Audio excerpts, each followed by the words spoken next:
Hey everyone, Morgan here, and we are once again being joined by our expert on all things British, the other Morgan. Welcome Hi. back. So, former Bravo teacher Caroline Morgan has joined us today. I invited her to come in and talk with us about the album of the week, being British, because we are talking about The Who. Mm. Now, let's actually, just for a moment, mention the mods. So it's late 50s, it's early 60s, and I think the area was called Brighton, if I'm correct, down a beach Yeah. area. Am I right? And what you Yeah. have, it's a group of guys who were uh, impeccably well dressed. Yep. Yeah. Tailored, tailored suits, really into modernist jazz, hence the name The Mods, Right. and not necessarily very wealthy. I think one of the real defining things about their clothing was the like naval thrift store, Right. big green jackets, right? Right. And And, and their trousers were all their trousers were always a little bit short, and they had sort of the like not quite right, but very smart and very tidy, but sort of thrift store-ish. Yeah, it's exactly the thing. Yeah. Yeah. So they were into modern jazz. They were into skiffle. Right. Okay. And the Who was a real popular band with them. They liked the Who. And we featured last year the album Tommy, the rock opera. And the Who started out as what the promoters were calling maximum R&B, real American influenced Right. songs that were 2 minutes 50. Pete Exactly. Townsend very famously once said, 3 chords, 2 minutes 50, and if you went to 4 chords, they could haul you up in front of the committee. That's true. You Yeah, know, and that was all partly, we talked about it last time, to do with the control of the BBC. That most records were being played on, but were being played by the BBC, and they were very strict about timing and content and how everything had to be. So yeah, they were exactly like 250. Yeah. and the Who's first big single, My Generation, was a favorite, a darling of the really big pirate station called Radio Caroline. That's And right. Yay, Radio Caroline. they were just playing that one all the time.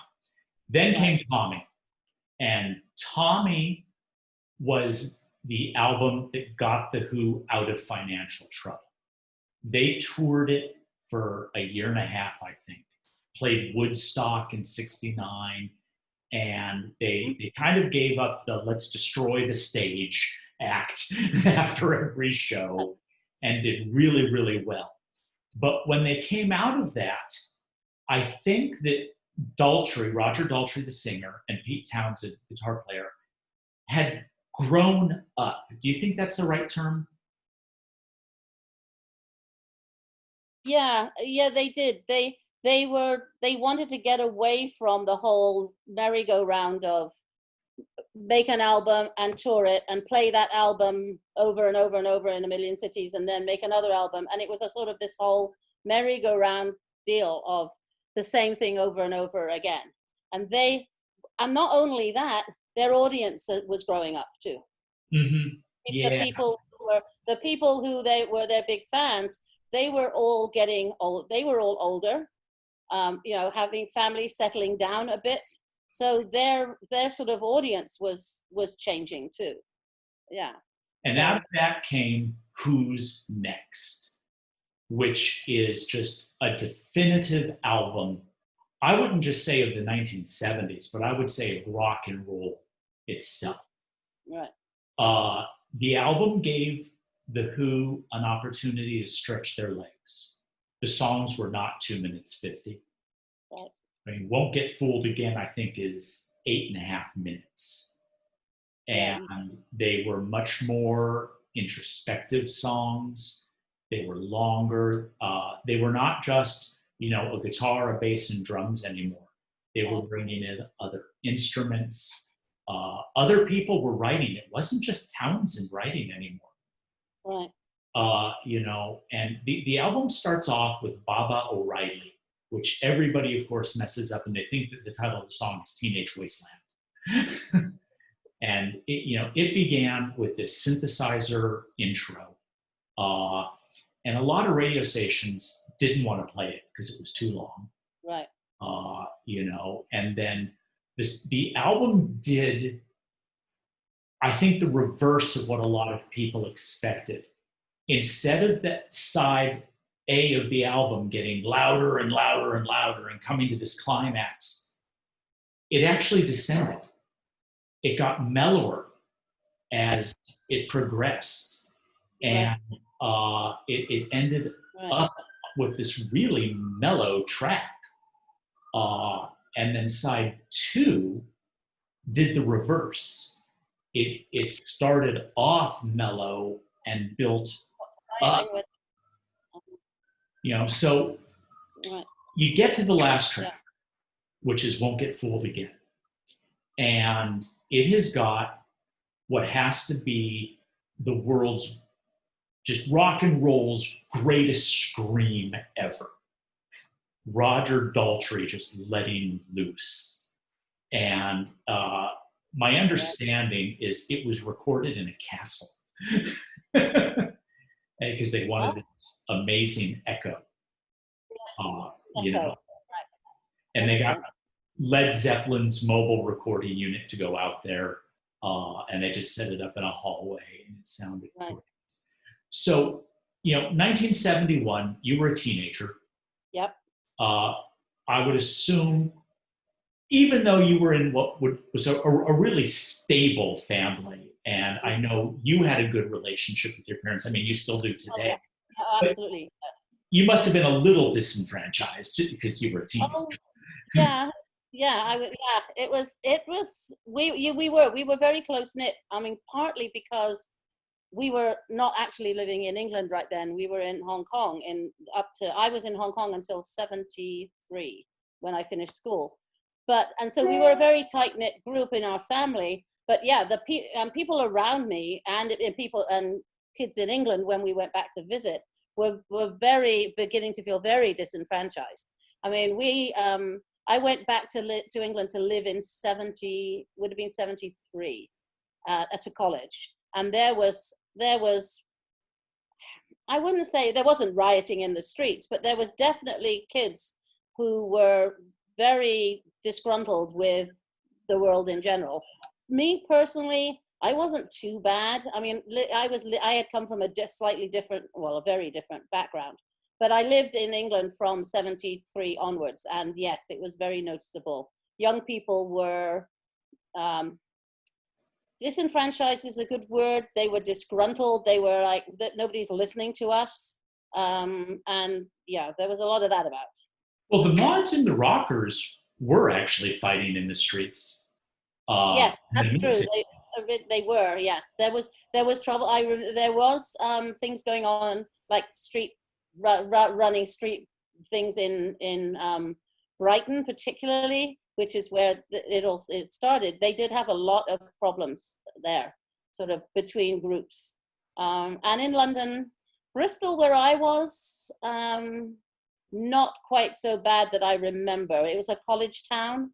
We didn't have the non-college kids were sort of down at the bottom of the hill in the more industrial area. I didn't really come across them much, but there wasn't too much trouble.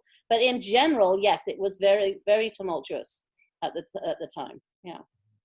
Yeah, I remember Daltrey in an interview, probably on MTV, that tells you anything about how long ago it was, talking about the anger that existed within a lot of these groups. And this, post-war Britain, and I mean, you were born long after the war, but I know you've said to me, there was still rationing the year you were born. I was born 10 years after the end of the war in 1955. And my parents tell me there was certain things, not many things, but certain things were still rationed 10 years after the end of the war in Britain. I mean, the major things like everyday food and that sort of stuff, that they'd sorted that out. I'm trying to think if I can ever remember her telling me exactly what was, but I know they've said that there was rationing up until the mid-50s, which was the year I was born. Yeah. Well, Daltrey. And were Mhm. Well, Daltrey was telling this story in this interview where when he first got interested in music and he was considering, instruments and guitar, obviously, and he and one of his uncles made a homemade guitar at first because he wasn't going to go to his parents and say, would you buy me one?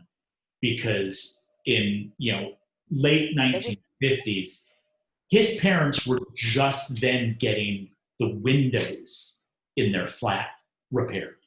Oh, yeah. This was 15 years after the war had ended, and they were still having trouble getting the glass to repair windows. Yeah. There's still blank spaces in London. Yeah, so obviously, I'm sure there were a lot of very disillusioned teenagers and looking for an outlet. And the early music of The Who expressed this anger. And as they aged, I think they realized that, and a lot of this is in the song Won't Get Fooled Again, that revolutions are not necessarily the answer, because in the long run, a lot of very innocent people just get hurt. That's right. And that was kind of the point they were trying to make. Yeah. Now, if you turn on a rock and roll station today, like KLOS here in Los Angeles, you're still going to hear these songs. Mm-hmm. A lot of TV shows, the whole series of shows that were called CSI, they were using songs from The Who and from this album as their theme songs. Mm-hmm. This music has stood the test of time. Yeah, it really has. It's worn well, as they say. Yeah. Now, you taught in room 501 at Bravo. Yes. And the teacher that was in there before you, Lanny Larson, I think it's worth saying, he walked into my room one day when I was playing a Who album, and he heard the track Who Are You, which was the theme song to one of those CSI shows. Mm-hmm. Oh, yes. And the Las Vegas one. Yeah. And he actually thought it was a soundtrack album for the show. He did not realize where the music had come from. Oh, wow. That's funny. Yeah, so we thought that was pretty funny. So is it worth people taking a listen to this specific album? Absolutely. I mean, there's a lot of stuff on there that you could look at with the things that are going on right now, and that's some of those songs are exactly what we could be singing about what's going on in society at the moment. Yeah. Absolutely. The one that actually is popping in my mind that might not for a lot of people is the track The Song Is Over, which is one of the mellower songs that's on the album. Yeah. But it talks about, I think, these feelings of disillusionment and wanting to give up. Right. And how, no, that's really not the answer. Not gonna work. Right. Yeah. Okay, great. Well, thanks for joining us again. And you're welcome. No, I enjoy these chats that we have. It's nice. It's nice to see you, and it's nice to by proxy sort of know that some of my students will see me. So. Well, I'm sure we will be having you back again. I think we have some Elton John coming up in the not too distant. Oh, yay, my favorite. Oh, and I'm going to put in a plug for some classical music sometime soon too. I think that might be interesting as well. Well, let's bring that in within the next week or two. Okay, this is Morgan and Morgan. And Morgan. Bye, guys. Signing off. Bye.